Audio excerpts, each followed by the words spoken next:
Assalamualaikum warahmatullahi wabarakatuh. Welcome back to my channel. Apa kabar sobatku semua? Jumpa lagi di channel kesayangan kita, Raffi Bugis Official. Seperti biasanya kami ingatkan, jangan lupa subscribe, like, komen, dan share. Lonceng notifikasi aktifkan juga agar tidak ketinggalan konten-konten kami berikutnya. Bismillahirrahmanirrahim. Assalamualaikum warahmatullahi wabarakatuh. Alhamdulillahirrabbilalamin. Wassalatu wassalamu ala asyrafil anbiya'i wal mursalin wa ala alihi wa sahbihi ajma'in. Puji syukur kita panjatkan kepada Allah Subhanahu wa taala, Tuhan yang Maha Kuasa, karena pada hari ini alhamdulillah kita masih diberikan kesempatan, diberikan kesehatan untuk berkegiatan di tempat ini seperti dengan undangan yang kami sampaikan semalam.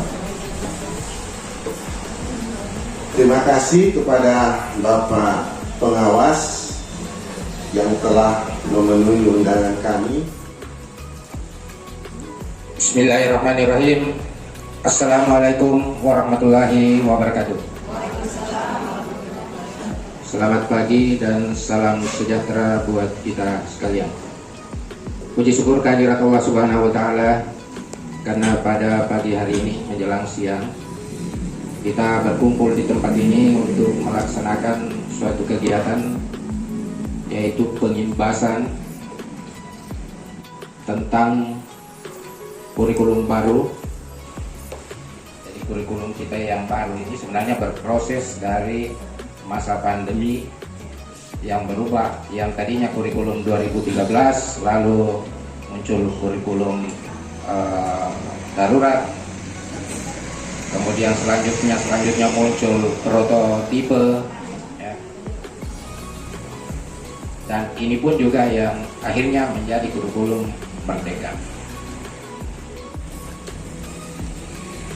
Itu yang selalu ditekankan, memanfaatkan PPD ini untuk pengembangan profesionalnya, karena memang pemerintah menganggarkan itu tujuannya adalah untuk meningkatkan, selain meningkatkan kesejahteraan buruh, juga untuk meningkatkan kualitas pendidikan.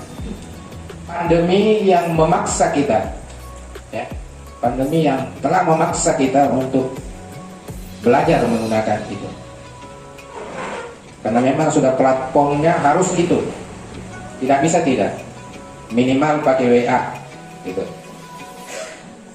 Nah, kurikulum merdeka kita banyak menggunakan teknologi ya, kita banyak menggunakan teknologi.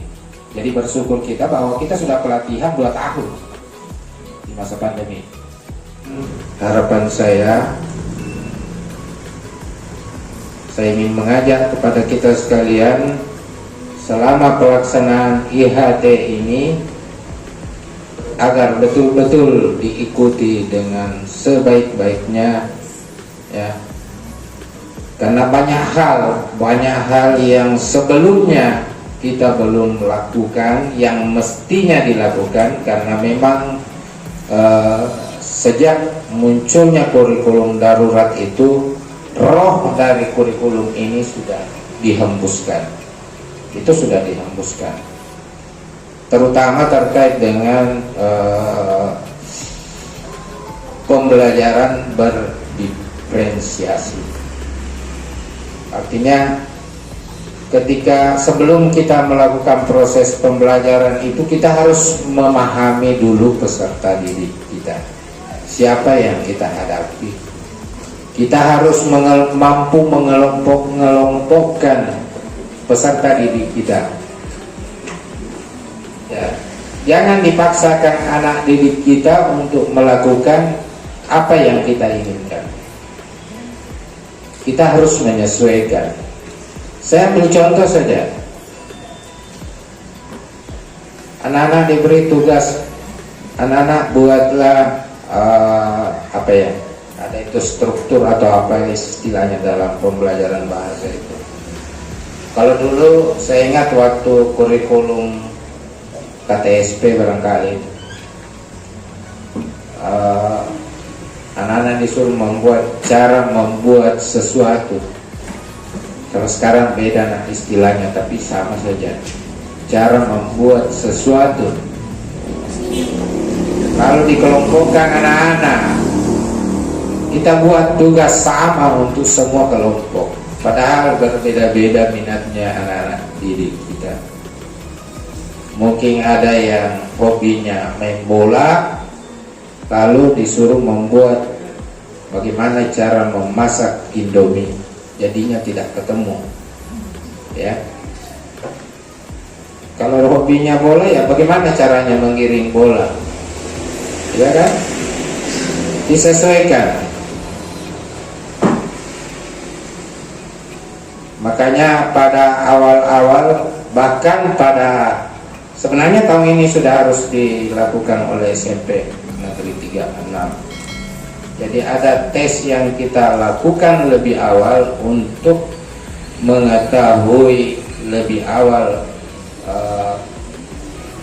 karakteristik peserta didik kita. Saya kira demikian dari saya.